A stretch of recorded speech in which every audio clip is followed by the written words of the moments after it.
नमस्कार दोस्तों, आप सबका स्वागत है इस ऑनलाइन क्लासेस में। और साथियों, आज हम पढ़ने जा रहे हैं BSTC द्वितीय वर्ष को लेकर।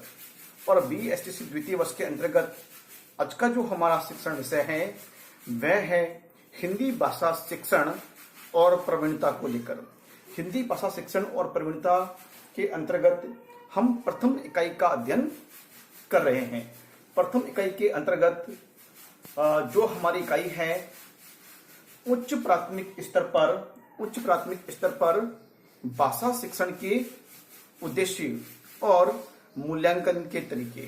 साथियों, उच्च प्राथमिक स्तर पर भाषा शिक्षण किस प्रकार कराया जाए और उन भाषा शिक्षण के दौरान किन किन गतिविधियों का समावेश किया जाए, साथ ही साथ में उन भाषा शिक्षण की में उद्देश्यों की संप्राप्ति हमें किस हद तक हुई है, किस सीमा तक प्राप्त हुई है, तो उनका पता लगाने के लिए हम मूल्यांकन के तरीके अपनाते हैं। तो मूल्यांकन के तरीके अपनाने हेतु हम कौन कौन सी गतिविधियों का सहारा लें, या मूल्यांकन किस प्रकार से किया जाए, या किन बिंदुओं पर आधारित होना चाहिए हमारा मूल्यांकन, तो उसके बारे में अध्ययन हम इस इकाई में करेंगे। तो साथियों, हमारा आज का जो प्रकरण है मातृभाषा शिक्षण के उद्देश्य को लेकर। और आज का जो इस प्रकरण के अंतर्गत हमारा जो मुख्य शिक्षण बिंदु है वह है सुनकर अर्थ ग्रहण कर सकने की योग्यता। कि बालक में किसी बात को, कहानी को, विधा को, या फिर अन्य किसी गीत, बाल गीत या साहित्य की या अध्यापक द्वारा कही गई सामान्य घटना, वार्तालाप या प्रेरक प्रसंग को सुनकर समझकर उसको अर्थ ग्रहण करने की योग्यता किस प्रकार से विकसित की जाए। तो बालक में सुनना कौशल को विकसित करने हेतु या ऐसी कौन कौन सी गतिविधियों का आयोजन किया जाए, तो उसके बारे में हम अध्ययन करेंगे। और उनसे होने वाली श्रुत सामग्री कौन कौन सी सामग्री को सुनेगा, और उनसे होने वाले उसके व्यवहारगत अपेक्षित परिवर्तन क्या है, कि किन इन सामग्री का उपयोग करने से या इन गतिविधियों का उपयोग करने से उसके व्यवहार में ये तो अपेक्षित परिवर्तन होने ही वाले हैं। तो उन परिवर्तनों का अध्ययन भी हम इस प्रकरण के दौरान करेंगे। तो आइए साथियों, हम बढ़ते हैं अपने प्रकरण की ओर। तो साथियों, सबसे पहले हमारे पास में है यहाँ पर श्रुत सामग्री। सबसे पहले हमारे पास में यहाँ पर है श्रुत सामग्री। तो इसमें लिखा है वार्तालाप। साथियों, दो बालक अपने माता पिता, अपने जो परिजन है, अपने छोटे भाई बहन या बड़े भाई बहन हैं, या फिर अपने विद्यालय स्तर पर अपने जो सहपाठी हैं या मित्र मंडली हैं, उनमें भी वो वार्तालाप करता है। तो वार्तालाप से उसके व्यवहार में अपेक्षित परिवर्तन किस प्रकार से होगा, तो वो है विद्यार्थी इन्हें धैर्यपूर्वक सुनेगा। किसी वार्तालाप में होने वाले जो इन शब्दों का उपयोग है, तो विद्यार्थी चाहे बड़ों की हो या कक्षा में अध्यापकों को लेकर हो, या अध्यापक और अभिभावक के बीच में वार्तालाप हो रहा है, तो उनको बालक ध्यानपूर्वक सुनता है और उन शब्दों का वो अनुकरण भी करता है। ठीक अगला जो हमारे सामने श्रुत सामग्री है, वाद विवाद प्रतियोगिता जिसे समय समय पर आयोजित की जाती है। कि किस प्रकार से एक बालक किसी पक्ष में बोल रहा है, दूसरा उसके विपक्ष में बोल रहा है, या फिर दोनों ही पक्ष में बोल रहे हैं, तो उनके जो तर्क होते हैं वो महत्वपूर्ण होते हैं। तो उन तर्क को बालक एक सुनने के शिष्टाचार उसका सुनेगा, और तो उससे इसके व्यवहार में परिवर्तन किस प्रकार से होगा, तो यहाँ पर दिया हुआ है ख, सुनने का शिष्टाचार पालन करेगा।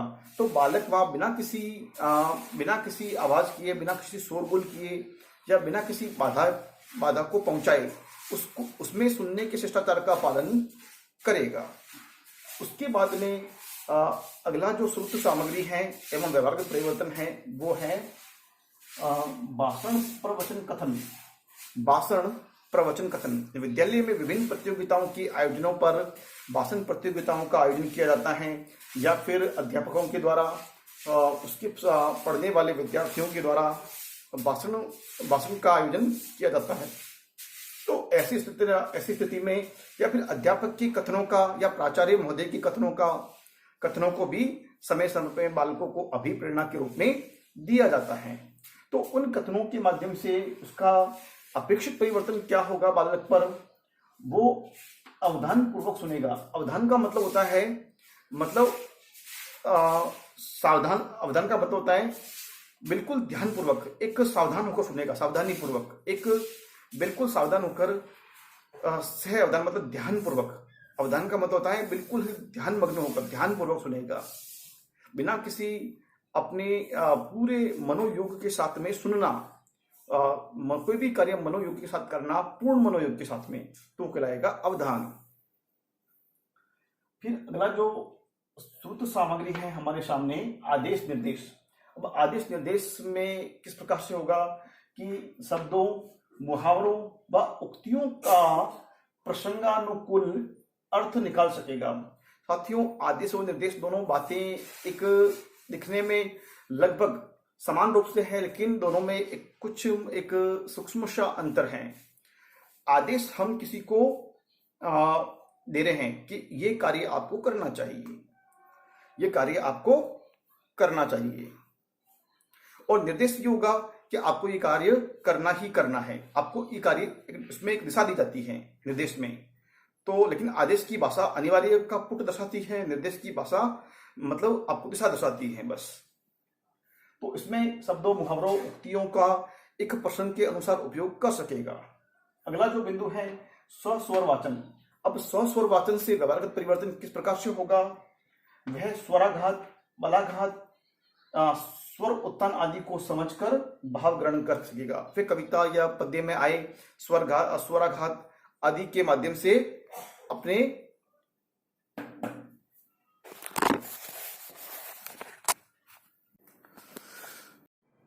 साथियों, जिस प्रकार से आपने देखा कि जो बालक स्वराघात, बलाघात, स्वर उत्तान को समझकर भाव ग्रहण कर सकेगा। साथियों, किसी भी छंद, पद या किसी कविता, गीत या बाल गीत के माध्यम से जो बालक है वह क्या करेगा, उसके जो भाव को ग्रहण कर पाएगा। स्वरघात मतलब स्वरघात में मतलब उचित स्वर में स्वर का मतलब उच्च स्वर होना चाहिए, का निम्न स्वर होना चाहिए। स्वराघात और बलाघात का बीच बीच में मतलब उसे एक रुकना है, या मतलब स्वर को ऊंचा करना है, या मतलब बीच बीच में आलाप देना है, या अपनी बात को एक स्वर को लंबे समय तक खींचना है। तो इन सभी बातों में को इसके माध्यम से इन सब का अर्थ इनको समझकर, सुनकर, समझकर और इनके भावों का अर्थ अपने अंतर्मन में ग्रहण करेगा। उसके बाद साथियों कविता पाठ। कविता पाठ के अंतर्गत साथियों यहाँ पर ये होगा कि कविता पाठ से जो च है मूल भाव को समझकर बता सकेगा। कोई कविता का जो पाठन किया जाए अध्यापक के द्वारा या कक्षा में के विद्यार्थी के द्वारा, जब कविता का जो पठन किया जाएगा तो उस पठन के दौरान बालक उस कविता में आए हुए मूल भाव को समझेगा कि इस भाव में मूल भाव या केंद्रीय भाव की अभिव्यंजना किस प्रकार से की गई है, क्या उसका मूल भाव किस भाव अर्थ को ग्रहण मतलब बताता है, या इसमें नैतिक उद्देश्य की अनुपालना कहाँ पर की गई है, या ये कविता हमें किस प्रकार का संदेश देती है, या इसमें कौन सा भाव प्रधान दिया गया है। तो इसके बारे में बालक सुनकर और उनके बारे में बता सकेगा, उसके मूल भाव के बारे में या केंद्रीय भाव के बारे में। अगला जो बिंदु हमारे समक्ष है साथियों, वह है लोक संवाहक माध्यमों से।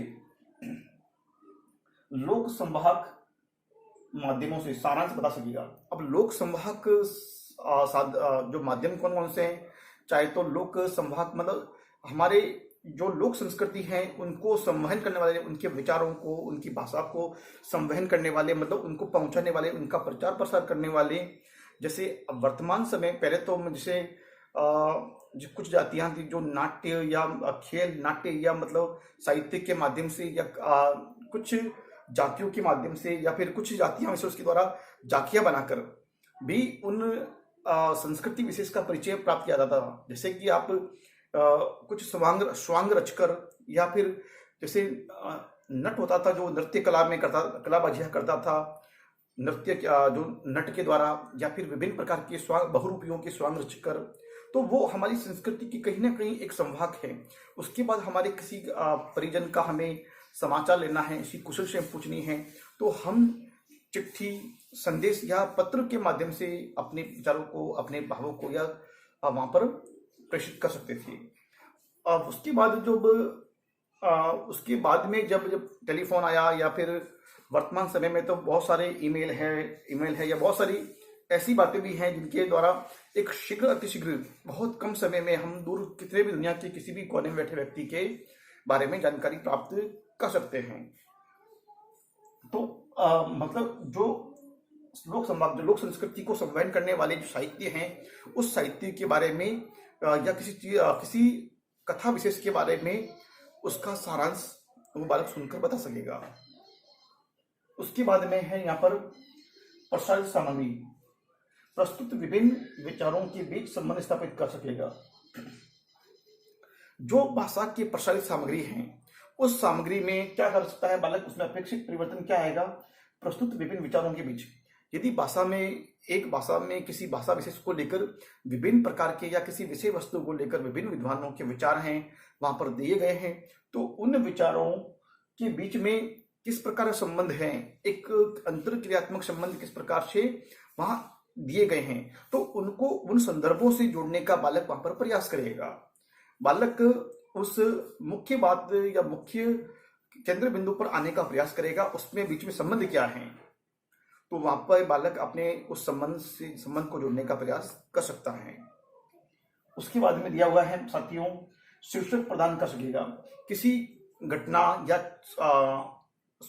कह सकते हैं कि संक्षेप में किसी घटना विशेष को दिया जाए, किसी पद्यांश को दिया जाए या किसी गद्यांश को दिया जाए, तो उस गद्यांश में से शीर्षक वो मूल भाव को समझकर या मुख्य बात को समझकर उसके बारे में शीर्षक प्रदान कर सकता है अपनी समझ पर आधारित। फिर विशदीकरण तथा व्याख्यान कर सकेगा। किसी भी विषय वस्तु को समझकर उसका विशदीकरण मतलब उसका विस्तृत रूप प्रदान कर सकेगा। उसका एक पैराग्राफ को उसको मतलब विस्तृत रूप प्रदान करके अपनी भाषा में बढ़ा करके लिख सकता है उसे। उसी प्रकार से उस बात विशेष पर, किसी मुख्य विचार पर अपना व्याख्यान भी दे सकता है। और नंबर टॉप है, त्रुटियों को पहचान कर शुद्ध कर सकेगा। किसी वाक्य में, किसी गद्यांश में, किसी पद्यांश में व्याकरणिक रूप से त्रुटि की गई है या किसी मतलब व्याकरणिक दृष्टि से कोई त्रुटि की गई है या उच्चारण संबंधी कोई त्रुटि की गई है, तो बालक उस त्रुटि को पहचान कर तुरंत उसे शुद्ध करने का प्रयास करेगा कि नहीं, ये इस प्रकार से नहीं, इस प्रकार से होना चाहिए। तो पहचान, जब तक वो त्रुटि की पहचान नहीं कर सकता, जब तक उसकी भाषा पर पूर्ण अधिकार नहीं होगा। और भाषा पर पूर्ण अधिकार होने के बाद ही वह सही एवं शुद्ध शब्द के बारे में या शुद्ध भाषा संबंधी व्यवहार के बारे में जानकारी हासिल कर पाएगा और अपने उस व्यवहार को वहां पर उपयोग में ला सकेगा। उसके बाद है तुलना कर सकेगा। साथियों, ये सबसे एक मतलब महत्वपूर्ण बात है और सबसे अंतिम और मुख्य बात भी दी गई है कि बालक में जब भाषा का पूर्ण अधिकार हो जाता है तो वो कहीं ना कहीं दो वस्तुओं के बीच में तुलना कर सकता है कि सही क्या है, गलत क्या है, सकारात्मक पक्ष क्या है, नकारात्मक पक्ष क्या है। तो इन सब बातों के बीच सामंजस्य एवं अपना एक पक्ष रखने के लिए तो उसमें तुलना करना आवश्यक है। जब तक हम किसी तुलना ना कर सकते हैं, तुलना नहीं कर पाएंगे, तो वो पक्ष, जब तक हम दो पक्षों की तुलना नहीं कर पाएंगे तो हम सही और गलत की पहचान कभी नहीं कर पाएंगे। तो हमारा भाषा विकास यहाँ पर अवरुद्ध हो जाता है। तो साथियों, आज के वीडियो व्याख्यान में इतना ही। हम फिर मिलेंगे अगले वीडियो व्याख्यान में। तब तक के लिए बहुत बहुत धन्यवाद। जय हिंद, जय भारत।